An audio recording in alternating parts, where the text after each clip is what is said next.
that will be considered as a target output. Whatever I want to find the output, okay, that will be considered as a target output. Here my target output is I want to find the price of the house.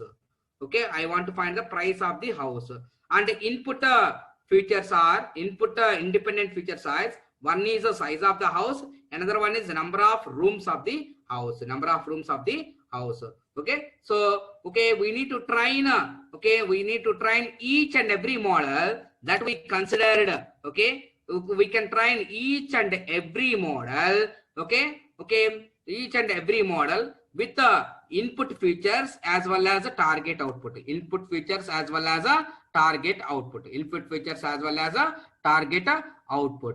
okay. Now what happens? Now from the diagram we clearly observe that there are 7 independent models.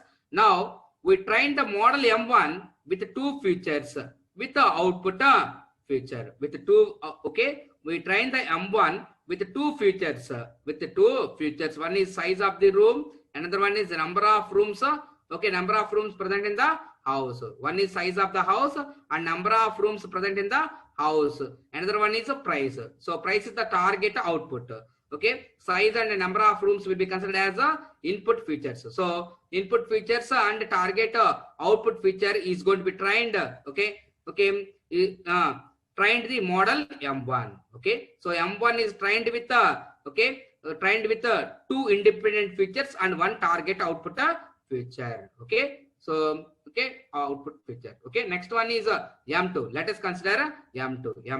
Okay, this M2 is going to be trained with 5 input features and 1 target output feature, Next, okay, M3 is also going to be trained with 10 input features, okay, 10 input features. M4 is also going to be trained with 100 features. M5 is going to be trained with 200 features. M6 is going to be trained with 1000 features. M7 is going to be trained with 10,000 features respectively. Now we are going to see what happens here. Here after training the M1 with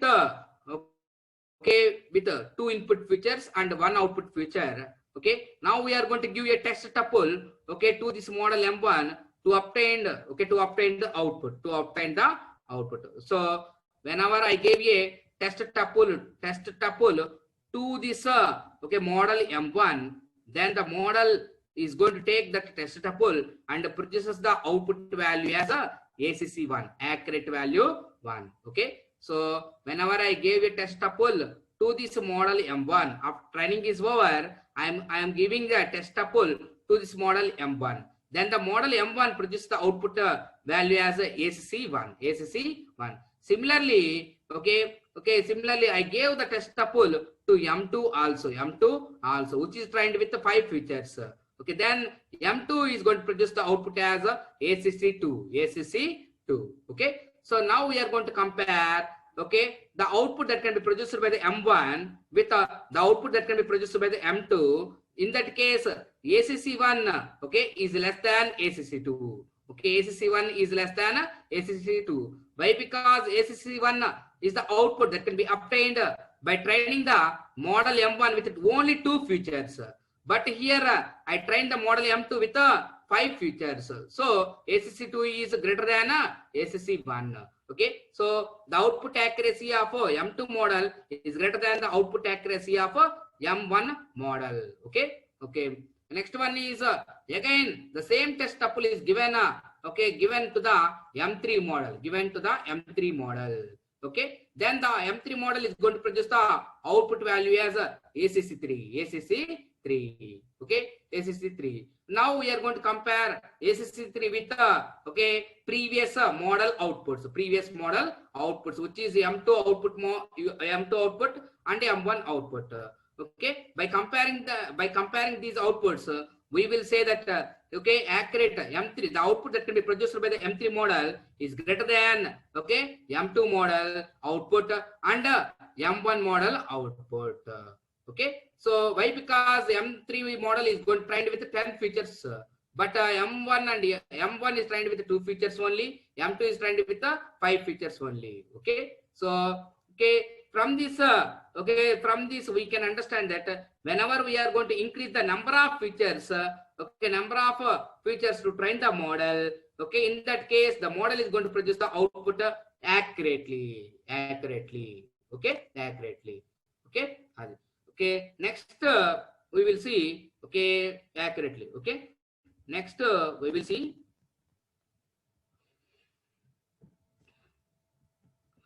okay, here AC3 of M3, okay. Next, okay, we conclude that as we go ahead by increasing the number of features, our accuracy of the model may be increased. But after some time, or after threshold value, okay, after the threshold value, the output that can be produced by the model will decreases. That is what is called curse of dimensionality. Even though we increase the number of features for training the model, okay, that model is going to produce the, okay, inaccurate value,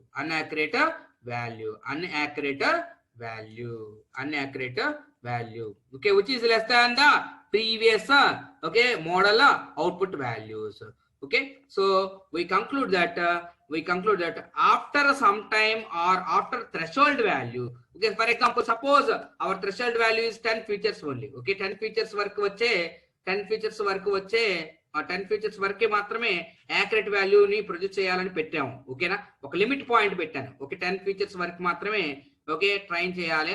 10 features కానీ దాటిన తర్వాత 10 features కంటే కూడా ఎక్కువ features తో train చేసినా సరే, okay, ఆ మోడల్ ఎటువంటి యాక్యురేట్ వాల్యూ అనేది, ఆ యాక్యురేట్ అవుట్పుట్ వాల్యూని ప్రొడ్యూస్ చేయలేదు, ఓకే, అది మాట. దాన్నే కర్స్ ఆఫ్ డైమెన్షనాలిటీ అంటాం. కాబట్టి, ఓకే, ఇక్కడ చూడండి, ఓకే, 10 ఫీచర్స్ వరకు పెట్టాను, అప్పుడు ఎంత వరకు యాక్యురేట్ వాల్యూ, ఏ మోడల్స్ వరకు యాక్యురేట్ వాల్యూ ప్రొడ్యూస్ చేస్తుంది, ఓకే,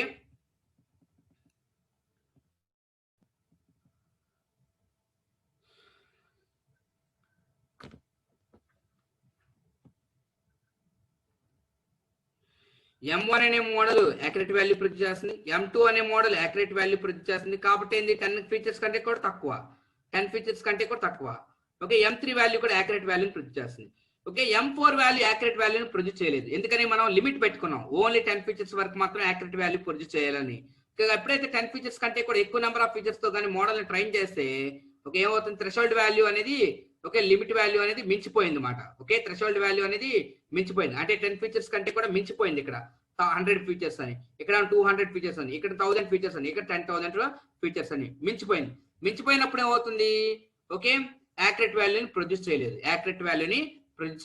యాక్చువల్గా ఏంది, ఒక మోడల్ ని మోర్ నెంబర్ ఆఫ్ ఫీచర్స్ తో ట్రైన్ చేస్తేనే యాక్యురేట్ వాల్యూని ప్రొడ్యూస్ చేస్తుందని మనం అనుకుంటున్నాం.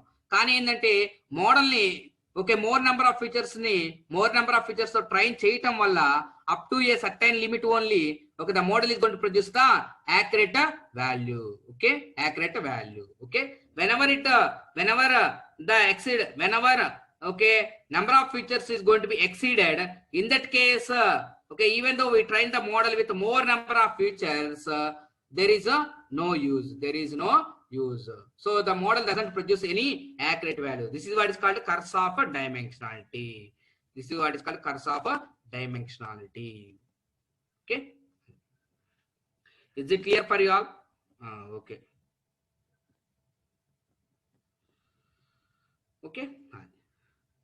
this is what is called the curse of dimensionality. After reaching the threshold value of number of features, the model produces accuracy less than the previous models M1, M2, M3. Why? Because okay, M4 is trained with 100 features, M5 is trained with 1000 features, M6 is trained with 10,000 features, M7 is trained with okay, 1 lakh features. So even though we are increasing the number of features to train the model, those models doesn't produce any accurate values. That those values are less than the previous models outputs, which is M1, M2, M3. Okay, now here what we say, the curse of dimensionality. This is what is called the curse of dimensionality. Okay, next,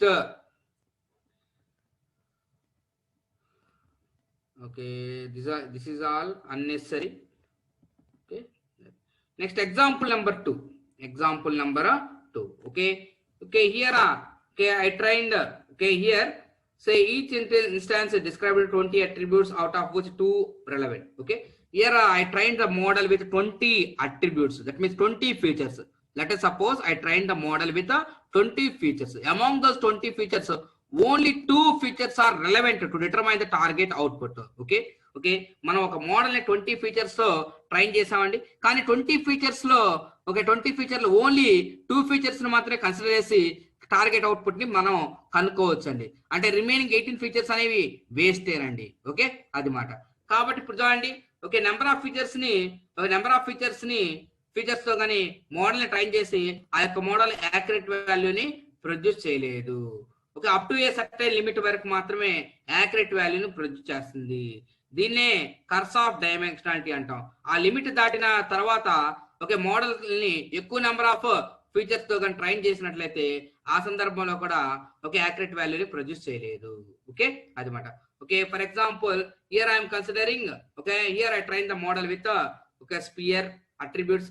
Okay, model with the features as sphere, not eatable is another feature, play is another feature, red is another feature. Okay, my intention is okay I want to predict the actual target output as a ball. Okay, ball, I want to predict the ball, to predict the okay object as a ball. Okay, I am going to consider these features. Okay, the ball must should be sphere, ball is not eatable. Okay, ball can be used to play the playing purpose, ball is in red in color. Okay, so these are the attributes that are going to be okay, these are the attributes that can be used okay to train the model. Okay, so now I am train the model with the help of these attributes: sphere, not eatable, play and read. Okay, now I take an example as orange. So orange is like a sphere, but orange is not eatable.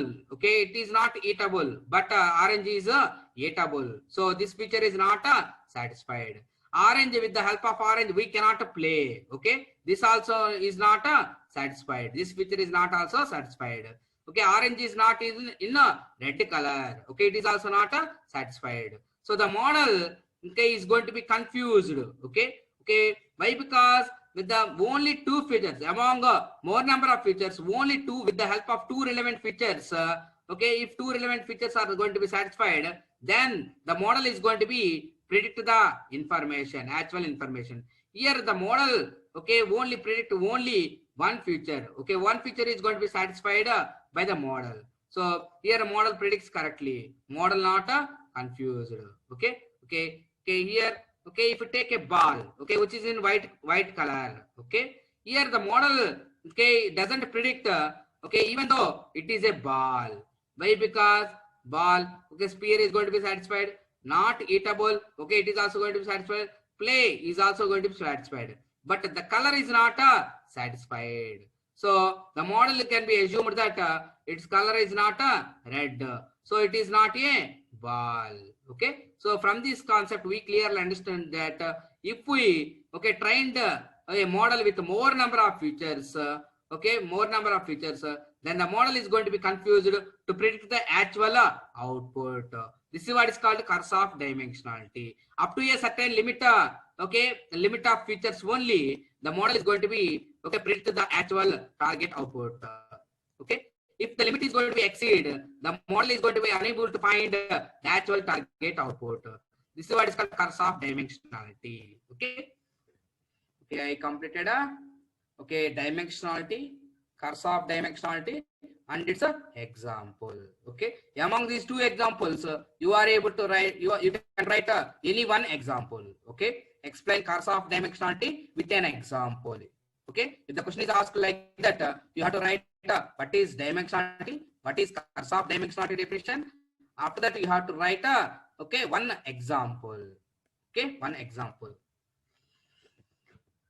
Next one is dimensionality reduction.